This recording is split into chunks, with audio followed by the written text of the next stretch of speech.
GTU. Ẹ kú ojúmọ́ gbòógì ìròyìn rèé láti ìkànnì Lasgidi 90.1 FM. Samuel Ogunleke ni oníròyìn. Ṣáájú ẹ gbọ́ àwọn kókó tó jẹyọ nínú ìròyìn fún ti àárọ̀ yìí. Mínísítà fún ọ̀rọ̀ ètò ààbò ní orílẹ̀-èdè wa Nàìjíríà Mohammed Badaru náà ni ó ti kọ̀wé fi ipò rẹ̀ lẹ̀. Àwọn gómìnà lẹ́kùn àríwá ilẹ̀ yìí náà ni wọ́n ti ṣe ìfiléde bílíọ̀nù kan náírà ìkówójọ fún ẹ̀ka ètò ààbò èyíùn lóṣooṣù tí wọ́n sì pè fún ìgbégilé wíwakùsà ní ẹkùn ọ̀hún. Ẹ̀wẹ̀ gómìnà ìpínlẹ̀ Osun Ademola Adeleke náà ló ti kọ̀wé fi ipò rẹ̀ lẹ̀ kúrò nínú ẹgbẹ́ òṣèlú PDP. Láti ilẹ̀ òkèèrè, ibùdó orílẹ̀-èdè wa Nàìjíríà ní Guinea Bissau náà ni wọ́n ti ṣe bẹ́ẹ̀ tí wọ́n ti fún ẹni tí ó jẹ́ olùdíje sí ipò ààrẹ lẹ́gbẹ́ òṣèlú alátakò èyàn Fernando Diaz da Costa ní alábẹ́nu àṣàsí ní orílẹ̀-èdè wa Nàìjíríà. Lẹ́ka eré ìdárayá, ẹni tí ó jẹ́ amúlé fún ikọ̀ Cameroon ìyún Andre Onana tí ó fi mọ́ akójànú wọn ìyún Vincent Abubakar iná ni orúkọ wọn ò sí lára àwọn tí yóò kópa nínú ìdíje ilẹ̀ adúláwọ̀ AFCON ti 2025. Ìròyìn ọ̀hún rèé lẹ́kùnrẹ́rẹ́. Níbi a ti ń bẹ̀rẹ̀ láti olúùlú ilẹ̀ wa Àbújá níbi tí mínísítà fún ọ̀rọ̀ ètò ààbò èyàn Mohammed Badaru tí ó ti kọ̀wé fi ipò rẹ̀ lẹ̀. Gẹ́gẹ́ bí wọ́n ti sọ, wọ́n ní ìkọ̀wé fi ipò rẹ̀ lẹ̀ yìí náà ló wà nínú lẹ́tà eléyìí tí ó kọ sí ààrẹ Bọ́lá Ahmed Tinubu lélẹ́yìí tí ọjọ́ rẹ̀ jẹ́ ọjọ́ kìíní nínú oṣù kejìlá. Ẹni tí ó jẹ́ olùbádámọ̀ràn pàtàkì sí ààrẹ lórí ọ̀rọ̀ ìròyìn àti ìgbésẹ̀ tí ó gbọ̀ngbọ́n Báyọ̀ Ọ̀nànúgà náà ni ó sọ pé Badaru náà ni ó kọ ìfipò rẹ̀ lẹ̀ látàrí ìlera rẹ̀ eléyìí tí ó kù díẹ̀ káàtó. Nínú ìfiléde rẹ̀, Ọ̀nànúgà náà ni ó sọ pé ààrẹ Bọ́lá Ahmed Tinubu náà ni ó gba ìwé ìfi iṣẹ́ lẹ̀ ọ̀hún tí ó sì dúpẹ́ lọ́wọ́ ẹni tí ó jẹ́ mínísítà tẹ́lẹ̀ ọ̀hún fún iṣẹ́ ribiribi tí ó ṣe fún orílẹ̀-èdè wa Nàìjíríà.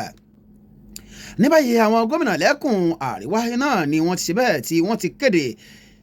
dídá owó jọ fún ẹ̀ka ètò ààbò ní ẹkùn ọ̀hún eléyìí tí wọ́n sọ pé àwọn gómìnà mọ́kàndínlógún tí wọ́n bẹ ní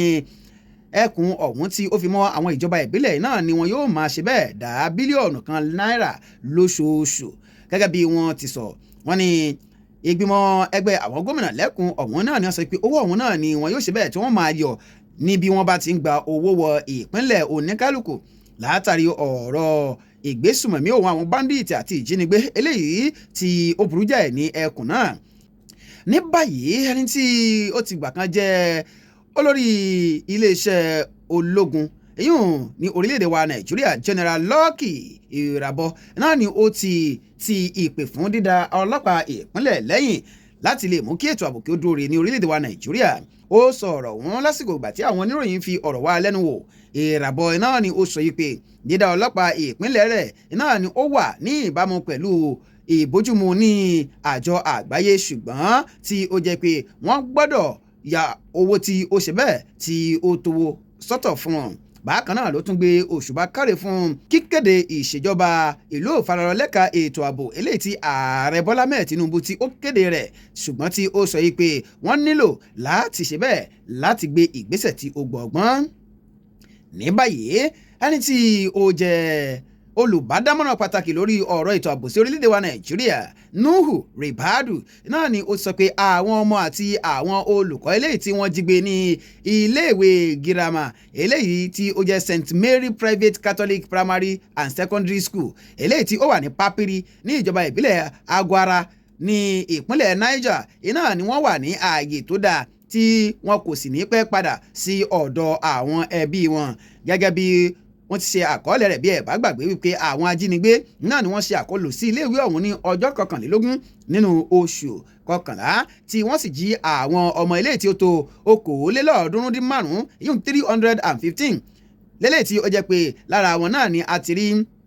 307 àwọn akẹ́kọ̀ọ́ tí ó fi mọ́ àwọn olùkọ́ 12 wọ́n ní àwọn 50 lára àwọn ọmọ ọ̀hún náà ni wọ́n ṣe bẹ́ẹ̀ tí wọ́n jàjàbọ́ kúrò lọ́wọ́ àwọn ajínigbé eléyìí tí ó sì wá jẹ́ pé àwọn tó kù ń bẹ̀ náà ni wọ́n lé ní 410.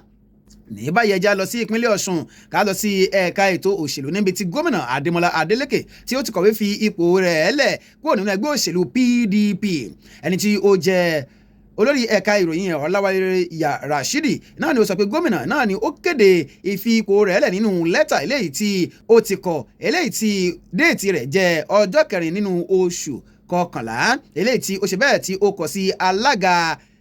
wọ́ọ̀dù kejì ní Sàgbà Abóhundé ní ìjọba ìbílẹ̀ Àríwá Ẹdẹ ní ìpínlẹ̀ Ọ̀ṣun. nínú lẹ́tà ọ̀hún ni Adeleke sọ pé ìdí tóun fi ń kúrò nínú ẹgbẹ́ ọ̀hún kò ju ti bí gbọ́nmisí omi òtó eléyìí tí ó ń ṣẹlẹ̀ nínú ẹgbẹ́ ọ̀hún láti òkè kò ṣeéṣe bẹ́ẹ̀ tí kò ṣe rọrùn mọ́.